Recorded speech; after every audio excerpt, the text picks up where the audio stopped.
মিটিংটা আমরা মেইনলি ইলেকশনের সময় যে লজিস্টিক যে এইগুলি সম্বন্ধে আমাদের আলোচনা হয়েছে।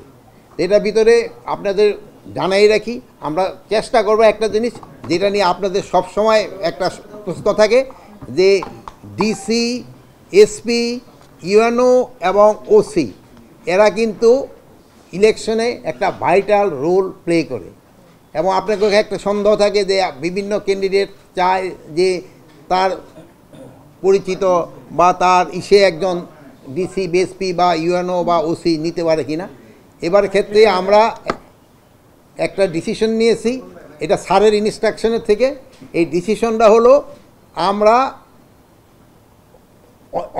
স্পেশালি পুলিশ ডিপার্টমেন্টে এসপি এবং ওসিদের আপনাদেরও আমি হয়তো ইনভাইট করবো, আপনাকে এই অ্যাসোসিয়েশনের সভাপতি এবং সেক্রেটারি, তাদের সামনে আমরা লটারির মাধ্যমে তাদের এই যে পোস্টিংটা আমরা করে দেব নির্বাচনের সময়। এখন যারা দেখেন আছে তাদেরই আমি বিভিন্ন জায়গায় হবে, এটা একটা লটারির মাধ্যমে করে দেব, যেন কারো কোনো ধরনের কোনো সন্দেহ না থাকতে পারে যে সে অমুকের সাপোর্টার, সে অমুকের সাপোর্টার অমুক জায়গায় গেছে। সভাপতি এবং সেক্রেটারি আমরা সেদিন ইনভাইট করবো, আপনারা বলবেন যে ওনারা যেহেতু আমরা সবাই যদি আনি যেই হট্টগোল হয় লটারি আর করা যাবে না, ওনাকে দুজনের আমরা সামনে রাখবো। এসপি তো সারা দেশের দিয়েই করবো। হ্যাঁ,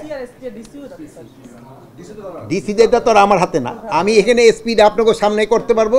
ওসিদের এতগুলি হয় কি, এখন আবার আলাদা একটা সিস্টেম আছে, ওই সিস্টেমটা আমরা চেষ্টা করবো যদি একটা বের করতে পারি আপনি তো আমরা করবো। যেহেতু ওসিদের ক্ষেত্রে হবে হয়তো ডিভিশন ওয়াইজ পোস্টিং করতে হবে, যেহেতু পুরা ডিস্ট্রিক্টটা করা যাবে। শাইনি চুলে এখন হবে সব হেয়ার স্টাইল, সিল্কোর দ্বিগুণ শাইনি চুল প্রতিদিন।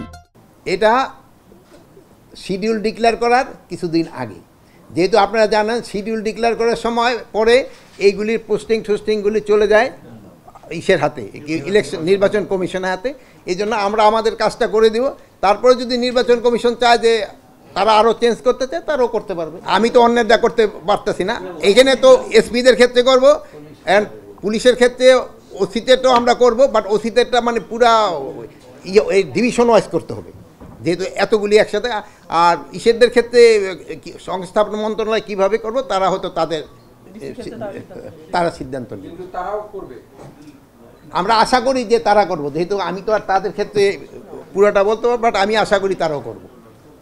আর একটা জিনিস হলো যে আমাদের আর আজকে আলোচনা হয়েছে যে আমাদের কি পরিমাণ ফোর্সের দরকার হবে পুরো ভালোভাবে ইলেকশনটা কন্ডাক্ট করার জন্য। এবং আমাদের ওখানে আপনারা জানেন সবার কাছে আমরা একটা বডি ক্যামেরা দেওয়ার চেষ্টা করব, এবং ওইটা কিভাবে প্রকিউর করতে হবে এবং কার কাছে থাকবে এইগুলি ব্যাপার আলোচনা হয়েছে।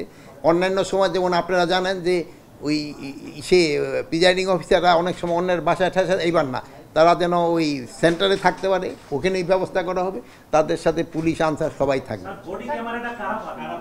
বডি ক্যামেরা আমরা 47,000 ভোট কেন্দ্রে, প্রতিটা কেন্দ্রে আমরা একটা করে বডি ক্যামেরা দেওয়ার চেষ্টা করব। এই বডি ক্যামেরা থাকবে আমাদের ওখানে যে পুলিশের যে সিনিয়র মোস্ট তার কাছে থাকবে। সব বাহিনীগুলিকে আমরা ট্রেনিংয়ের ব্যবস্থা করতেছি, এবং এখন ইলেকশন কমিশনেরও আমরা অনুরোধ করছি তারা যে পুলিং অফিসার, প্রিজাইডিং অফিসার তাদেরও ট্রেনিং করবে, এবং আমরা আমাদের যে বাহিনীগুলিতে ট্রেনিংয়ের পর আমরা একটা মহড়াও দিব, মানে দুইটা এক্সারসাইজও করব যে ইলেকশনটা যেন ভালোভাবে হতে পারে। কলা বাহিনীর সংখ্যা প্রায় টোটাল মিলে আমরা কত, প্রায় 8 থেকে 8 লাখের মতো প্রায় থাকবে, সব মিলে প্রায় এক আনসারের থেকে শুরু করে সব মিলে প্রায় 8 লাখের মতো।